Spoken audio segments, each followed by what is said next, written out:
In this video, we're going to look at nucleotides. So we're going to see that nucleotides are nitrogen bases.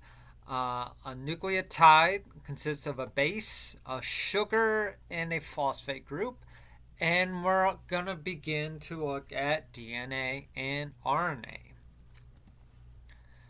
Now, the nucleotide bases come in two forms. They're either a pyrimidine or a purine.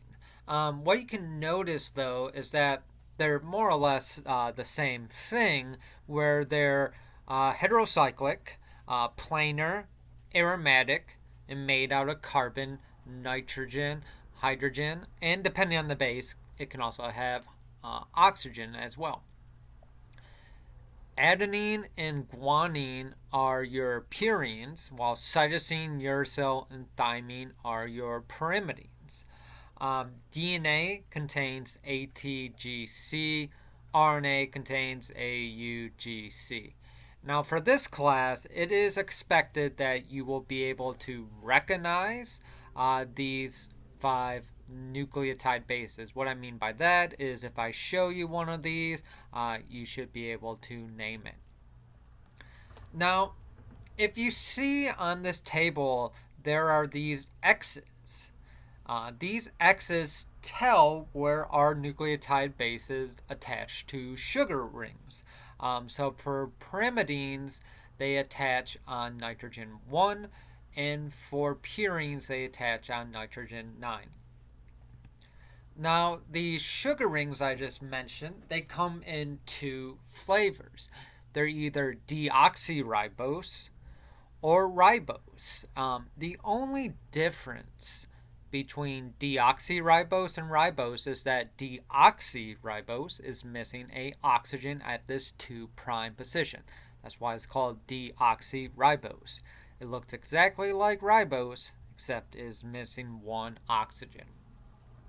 So if we have a nucleotide base, it will connect to our sugars at this 1' position, this first carbon, as shown in these pictures. And one thing to notice is how we call these different atoms. So our bases we just call C1, C2, N3, so on and so forth. But our sugar rings get this prime. So we have carbon 1', 2', 3', 4', and 5'. So our sugars connected to a base at 1', depending if it has an oxygen or not at the 2' would be ribose or deoxyribose. And also the 5' position we can have phosphates as well. And at the 3' position too we can have phosphates. And that's how we actually connect nucleotides together.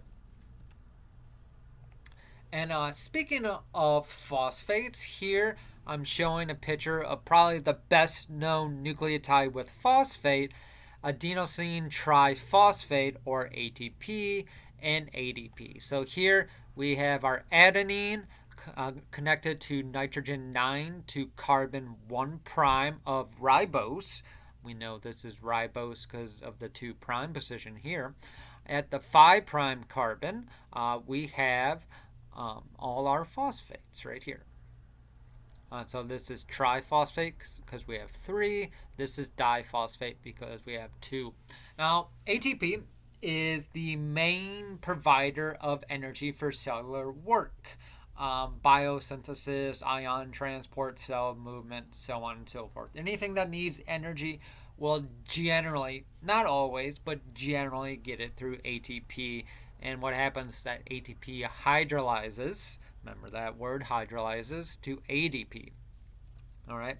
Now, although this is the mechanism that is being shown, you simply don't just chop off a phosphate and magically get energy from it.